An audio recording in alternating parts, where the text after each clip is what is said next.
ಅದ್ರ ಜೊತೆಯಲ್ಲಿ ನಮ್ಮ ಜೊತೆ ಕೆಲಸ ಮಾಡಿದಂಥ ಅನೇಕ ಮಿತ್ರರನ್ನ ನಾವಿವತ್ತು ನೆನೆಸ್ಕೊಳ್ಬೇಕಾಗಿದೆ.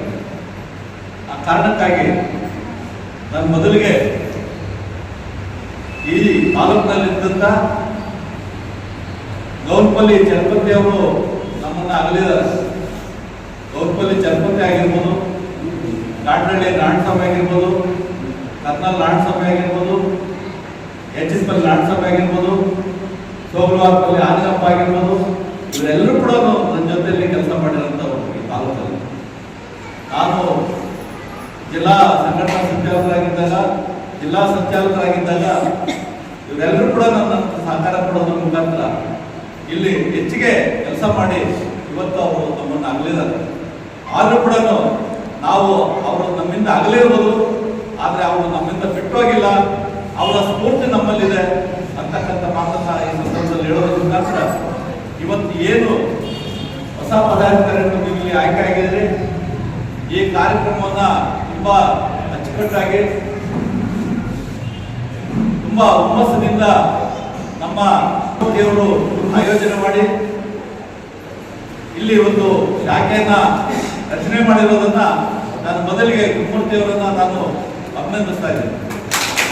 ಇವತ್ತು ಏನು ಇಲ್ಲಿ ಪದಾಧಿಕಾರಿಗಳು ಆಯ್ಕೆ ಆಗಿದೆ ಅಂತಂದ್ರೆ, ನೀವು ಕೂಡ ನಮ್ಮ ಕರ್ನಲ್ ನಾರಾಯಣಸ್ವಾಮಿ ಆಗಿರ್ಬೋದು, ಎಚ್.ಎಸ್.ಪಲ್ಲಿ ನಾರಾಯಣಸ್ವಾಮಿ ಆಗ್ಬೋದು, ಕಾಟನಹಳ್ಳಿ ನಾರಾಯಣಸ್ವಾಮಿ ಆಗ್ಬೋದು, ಸೋಗಲ್ಪುರ ಆಂಜನಪ್ಪ ಆಗಿರ್ಬೋದು, ಚಲಪತಿ ಆಗಿರ್ಬೋದು, ಇವರೆಲ್ಲರ ಮನಸ್ಸಲ್ಲಿ ಇಟ್ಬಿಟ್ಟು ಅವರು ಏನು ಇಲ್ಲಿ ಕೆಲಸ ಕಾರ್ಯಗಳು ಮಾಡ್ತಾ ಇದ್ರು, ಎಷ್ಟು ಹುಮ್ಮಸ್ಸಿನಿಂದ ಇಲ್ಲಿ ಸಂಘಟನೆ ಕಟ್ಟಿದ್ರು ಅಂತಕ್ಕಂಥ ತಾವೆಲ್ಲರೂ ಕೂಡ ಸಂಘಟನೆ ಮಾಡಿ ನೀವು ಇಲ್ಲಿ ಸಂಘಟನೆ ಕಟ್ಟಬೇಕಾಗಿದೆ. ಮೊದಲಿಗೆ ನಾವು ಈ ಸಂಘಟನೆ ಇದು ಒಂದು ಚಪಲ ಕಟ್ಟಿರುವಂತ ಸಂಘಟನೆ ಅಲ್ಲ ಅಂತಕ್ಕಂಥ ಮಾತನ್ನು ಈ ಸಂದರ್ಭದಲ್ಲಿ ಹೇಳೋದು ಇಷ್ಟಪಡ್ತಾರೆ. ಯಾಕಂದ್ರೆ ಈ ಸಂಘಟನೆಗೆ ಒಂದು ನಿರ್ದಿಷ್ಟವಾದಂತ ಒಂದು ಗುರಿ ಇತ್ತು. ಆ ಗುರಿ ಇಟ್ಕೊಂಡು ನಾವು ಸಂಘಟನೆ ಸಮಿತಿ ಆಗ 70ರ ದಶಕದಲ್ಲಿ ಪ್ರೊಫೆಸರ್ ಕೆ.ಬಿ. ಕೃಷ್ಣಪ್ಪ ಕಟ್ಟಿರುವಂತ ಒಂದು ಸಂಘಟನೆ.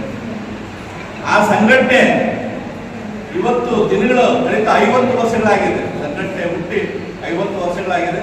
50 ವರ್ಷಗಳಾದ್ರೂ ಕೂಡ ಇನ್ನೂ ನಾವು ಒಂದು ತಾತ್ವಿಕವಾಗಿ ಒಂದು ಸಿದ್ಧಾಂತಗಳಲ್ಲಿ ಎಲ್ಲೂ ಕೂಡ ನಾವು ಒಂದಾಗಿ ಬಾಳೋದಕ್ಕೆ ನಮ್ಮ ಕೈಲಿ ಆಗ್ತಾ ಇಲ್ಲ. ಆ ಕಾರಣಕ್ಕಾಗಿ ಇವತ್ತು ನಾವು ಏನು 1999ರಲ್ಲಿ ಯಡಿಯೂರಪ್ಪನವರು ಕರ್ನಾಟಕದಲ್ಲಿ ಒಲೆಯನ್ನ ಮಾದರಿಯಿಂದ 2 ಭಾಗಗಳಾಗಿ ಮಾಡಬೇಕಂತ ಹೊರಟಂತ ಯಡಿಯೂರಪ್ಪನವ್ರಿಗೆ ನಾವು ಒಂದು ಸರಿಯಾದಂತ ಉತ್ತರ ಕೊಡಬೇಕು ಅಂತೇಳಿ ಆಗ ಇದ್ದಂತ ನಮ್ಮ ಚಿತ್ರದುರ್ಗದ ಜಯಣ್ಣ, ಚಿಂತಾಮಣಿ ಶಿವಣ್ಣ ಮತ್ತೆ ಇವರು ಶ್ರೀಧರ್ ಕಲಿವರು ಇವರೆಲ್ಲರೂ ಸಹ ಸಮ್ಮುಖದಲ್ಲಿ ರಾಜ್ಯಸಭೆ ಒಂದು ತೀರ್ಮಾನ ಮಾಡಿ ಆ ತೀರ್ಮಾನದಂತೆ 1999ರಲ್ಲಿ ಬೆಂಗಳೂರಿನ ಕಾವೇರಿ ಭವನ KIB ಆಡಿಟೋರಿಯಂನಲ್ಲಿ ಒಂದು ಸೆಮಿನಾರ್ ಮಾಡಿದ್ವಿ. ಯಾಕೆ ಆ ಸೆಮಿನಾರ್ ಮಾಡಿದ್ವಿ ಅಂತಂದ್ರೆ, ಆಗಿನ ಸಂದರ್ಭಕ್ಕ ಆಂಧ್ರದಲ್ಲಿ ಒಲೆರು ಮಾದಿಗರು ಹೊಡೆದಾಟ ಮಾಡೋದ್ರ ಮುಖಾಂತರ ನಾವು ಜಾಸ್ತಿ ಇದ್ರಿ, ನಾವು ಮೇಲು, ನಾವು ಕೀಳು ಅನ್ನೋ ಭಾವನೆಗಳು ಇಟ್ಕೊಂಡು ಬೀದಿ ಕಾಳುಗಳು ನಡೀತಾ ಇತ್ತು. ಅಂತ ಬೀದಿ ಕಾಳುಗಳು ಕರ್ನಾಟಕದಲ್ಲಿ ನಡೀಬಾರ್ದು. ನಾವು ಬಿಕ್ಕಿಷ್ಟಪದ ತತ್ವಗಳಲ್ಲಿ ನಾವು ಬೆಳೆದಿದ್ದೀವಿ. ಅಂಬೇಡ್ಕರ್ ಅವರ ತತ್ವ ಸಿದ್ಧಾಂತ ನಾವು ಎಲ್ಲರೂ ಕೂಡ ಬದ್ರಾಗಿದ್ದೀವಿ. ಆ ಕಾರಣಕ್ಕಾಗಿ ನಾವೆಲ್ಲರೂ ಕೂಡ ಅಣ್ಣ ತಮ್ಮಂದ್ರು ಇಲ್ಲಿ ಎಲ್ಲಾ ಡಿಪ್ರೆಷನ್ ಕ್ಲಾಸ್ಗಳು ಕೂಡ ಒಂದಾಗಬೇಕು.